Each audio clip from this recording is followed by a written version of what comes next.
Alors, on passe à autre chose. Là, c'est complètement ailleurs. C'est la revue Égard. Donc, vous voyez, si vous étiez plutôt, comment je dirais, conservateur catholique, vous n'aimez pas trop cette espèce d'ambiance dégénérée que je vous ai lue. Alors là, c'est plutôt Égard, c'est plutôt pour vous. Là, Égard, j'en ai déjà parlé, c'est la revue de la résistance conservatrice.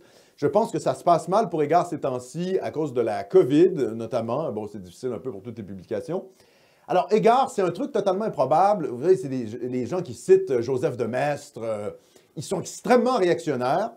On ne peut pas dire que c'est une revue nationaliste. C'est une revue conservatrice. Hein. D'ailleurs, le sous-titre de la revue, c'est « L'économique n'est pas tout. L'homme est aussi payé. Il est surtout payé par des égards. » Et Maurice G. Dantec participait à cette revue québécoise, donc, de Montréal, je pense. Oui, Montréal, qui, avant son décès. Donc, c'est pour vous dire, c'était littéraire, conservateur, réactionnaire, contre-révolutionnaire même.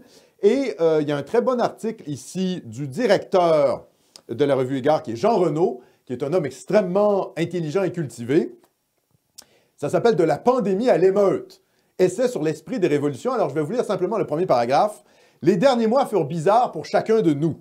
Aussi différentes aient pu être les circonstances et les situations personnelles, un climat similaire, pleurnichard, hystérique, sordide, revanchard, envenimé de colère, d'angoisse et d'obsession, s'est répandu sur le globe pour constituer une sorte de communion paradoxale, malsaine et cacophonique. Et je ne parle pas uniquement de ce virus nouveau, déroutant, auquel les pays ont répondu par des mesures sanitaires extrêmes, au premier chef un confinement dont les effets multiformes se prolongeront encore longtemps, mais des désordres psychologiques, sociopolitiques, voire psychiatriques, dont le coronavirus n'est en somme que la cause occasionnelle. Face aux émeutes raciales, aux vagues de dénonciations d'ordinaire anonymes, aux violences contre tout ce qui rappelle le passé ou contredit les leitmotifs de l'inculture dominante, à l'intolérance tonitruante, arrogante et suffisante des jeunes esprits abrutis par l'université et par les médias, le bon sens et la raison ont capitulé. Ouais. Alors ça, c'était un peu, finalement, l'éditorial d'Égard pour le numéro d'automne 2020, hiver 2021. Je pense qu'Égard va simplement faire deux éditions par année maintenant. On peut se procurer ça où? Alors, il faut aller... J'ai mis le site, le site web, le lien du site web en description de vidéo. Donc, dans la description de vidéo, vous avez la revue Égard que vous pouvez commander, vous pouvez vous abonner. Et il y a aussi, dans la revue, finalement, qui est sortie, la plus récente, un très bon texte sur une critique de la biographie de Justin Trudeau par le correspondant hongrois de Égard.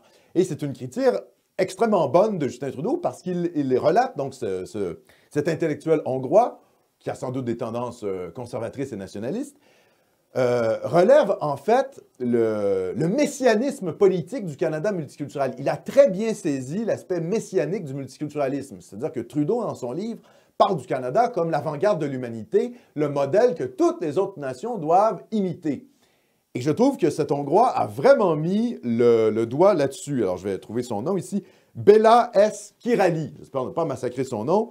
Très bon article sur le messianisme multiculturel, post-national, progressiste de Justin Trudeau. Donc, Égard, revue de la résistance conservatrice. C'est pour un autre public qu'En Marge. Mais vous voyez, moi, Cormier Denis, il est œcuménique. Il aime En Marge, il aime le national-nihilisme et il aime aussi Égard, la revue de la résistance conservatrice. Pourquoi? Parce que nous sommes des hommes de droite et donc nous sommes ouverts d'esprit. Et oui, c'est comme ça que ça fonctionne. C'est la gauche qui est totalitaire, les amis. Nous, on est capable de réfléchir et on accepte de ne pas toujours être d'accord avec les choses avec lesquelles on lit, n'est-ce pas? Donc, revue Égard, c'est une revue québécoise qui est en difficulté économique. Et c'est de la qualité. Hein. Je veux dire, Jean Renaud, il devrait être invité à Radio-Canada. OK? En fait, il est trop intelligent et trop cultivé pour être à Radio-Canada, bien sûr. Mais c'est le genre d'intellectuel qu'on voudrait voir plutôt sur les plateaux de télé. Je ne sais pas à quel point il aimerait ça être à la télé parce qu'il doit être assez critique du système médiatique. Mais dans tous les cas, ça vaut la peine de les encourager. Donc, pour les gens qui ont, disons, une sensibilité conservatrice, réactionnaire, voire même contre-révolutionnaire, je vous invite à vous abonner à la revue de la résistance conservatrice Égard. Voilà, c'était pour les annonces, mon cher Philippe.